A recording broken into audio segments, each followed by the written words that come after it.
for a quick weather update. Thanks for clicking on to tonight's Weather Extra. Got a little Pearl Jam playing in the background here in the weather office. You know, they're coming to Fenway Park for 2 shows this summer. Those are going to be 2 awesome shows. Hard to think about summer right now, though, when we have the coldest air of the season so far heading into the region. Here's your satellite radar tonight. We have some clouds on the increase. There's an Arctic front to our west, and yes, that will be blowing through the region. Tomorrow, by this time, you will feel that difference. Your time lapse today is not much going on, just some clouds on the increase. Notice some of the trails up there on Pleasant Mountain. That's up on Shawnee Peak. That's looking off to the west from our Raymond Skycam. All right, let's start talking about the cold. The National Weather Service has issued a wind chill warning, areas in blue, that goes into effect midnight tomorrow night and extends until 10 a.m. Sunday. Wind chills in the warning area may get as low as 35 to 40 below. Wind chills in the advisory area at the coastline here may get as low as 25 degrees below zero. Notice it's the same time frame. That's midnight through 10 a.m. on Sunday. In addition to that, we also have a winter storm watch, areas in blue. We have a winter storm warning, areas in pink. Now, the National Weather Service is still holding off on issuing warnings and advisories in this area here. This is Knox and Waldo County. Because of the complexity of this forecast, we're going to have an inverted or Norland trough setting up during the day tomorrow, and that's going to be the focus for a narrow band of heavy snow. And I would imagine sometime in the next couple of hours the Weather Service will issue either a warning or an advisory for this area right here. Again, just shows the complexity of the forecast. As far as our forecast goes, this is what we're thinking. We're thinking that narrow band of heavy snow is going to set up right in here. Now, if this verifies, this would be the strongest Norland trough I've seen in recent memory. It's been quite some time since we've had one produce over 7 inches of snow. And there is the potential that we could see this one produce 6 to 10 plus, particularly right over Penobscot Bay here. But again, it's really difficult to pin down exactly where that is going to set up. Our best estimate is somewhere over Penobscot Bay. Notice how those snowfall totals drop off significantly the farther east you go. Looks like a dusting to 2 out here. And they drop off significantly off to the north and to the east as well. Did I say east? I should say west. That's east and that's west. You get the picture, though. All right, let's take a look at our satellite radar. I'll show you how this is all going to come together here. There's an area of low pressure right in here, another one getting going down to our south. There is a cold front. This is an Arctic cold front. You see it snaking its way through Lake Erie and Lake Ontario. That is going to be our weather for tomorrow. It moves through our region. There may be a snow squall with that. At the same time, that area of low pressure is going to shift off to the north. Now, that storm system out in the ocean, too far out at sea to bring us a major widespread impact. Instead, it's its lagging appendage being that inverted trough. Now, a lot of folks have been asking me, what is an inverted trough? What is this narrow band of heavy snow? Well, what causes it? What happens is you get winds that converge and they have nowhere to go except up, and that makes our atmosphere very unstable over a very localized area. And that appears as if that's going to be the case on our Saturday, and it's probably going to set up somewhere near Penobscot Bay, mid-coast into down East Maine. Again, Penobscot Bay region should get the worst out of this one.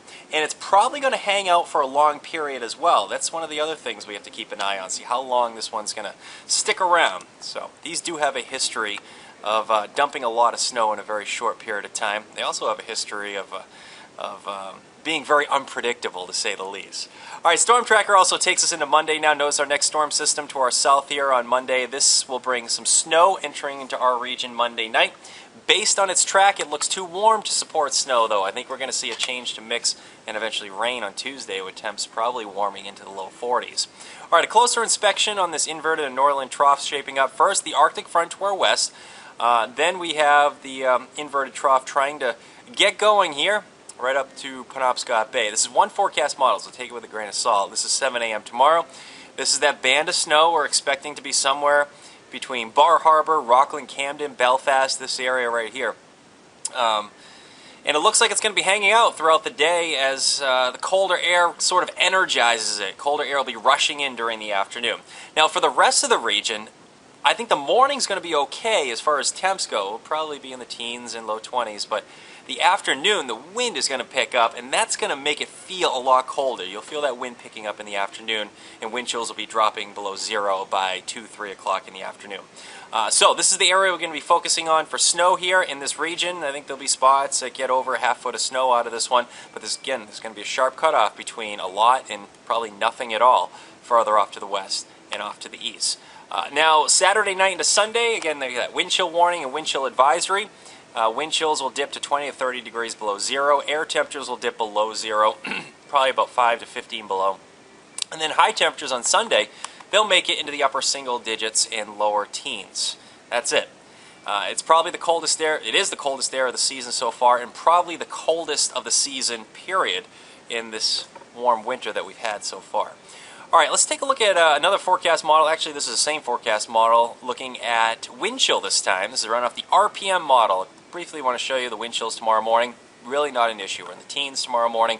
You'll notice those wind chills falling below 0 by 3 o'clock in the afternoon. So if your plans take you outdoors, just bundle up. I mean, this is nothing we can't handle around here, but the morning will be better than the afternoon. In fact, I have plans on heading out cross-country skiing with the family tomorrow. So our plan is to probably try to get that going as soon as probably late morning, mid to late morning, just so we can beat the windier conditions in the afternoon.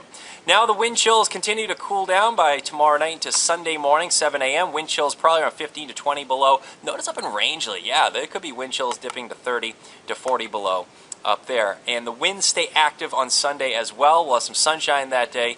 It's going to stay cold, but wind chills will stay below 0 for the entire day. All right, cloudy with some light snow Saturday. All right, the heaviest snow is going to be Penobscot Bay, mid-coast region into down east. We have some flakes falling, but a large portion of the area, it's probably just snow showers. That's my best estimate here. It all depends on where you are. In fact, I can't even rule out some sunny breaks on Saturday the farther west you go and south. Now Sunday, again, a bright day. It's going to be cold, though. Note the overnight lows. Monday, we'll see some sun, clouds increase. Snow arrives at night. Snow changes to rain on Tuesday. In fact, that probably takes place in the morning. It looks to be too warm to support snow with temps low 40s, mid 40s Wednesday. On the backside, as colder air wraps in on the backside, we could see some snow showers on Wednesday. Now, one thing I haven't talked about is the wind. The wind is going to become quite gusty on Tuesday and Wednesday as well. So we're going to watch both of those days. Tuesday should be the windier of the 2 days with the winds coming in off the ocean. In the extended forecast, temps only look a few degrees below normal by Thursday and Friday, low 30s, overnight lows. They'll be dipping into the single numbers again. Your inland forecast, if anything, is just a little bit colder for nighttime temperatures here, a little bit colder for daytime highs as well. But even there, you should transition to rain, believe it or not, for our Tuesday. That's the way things look. We'll have more updates coming up on Fox 23 at 10, CBS 13 at 11. We'll see you then. Have a good weekend.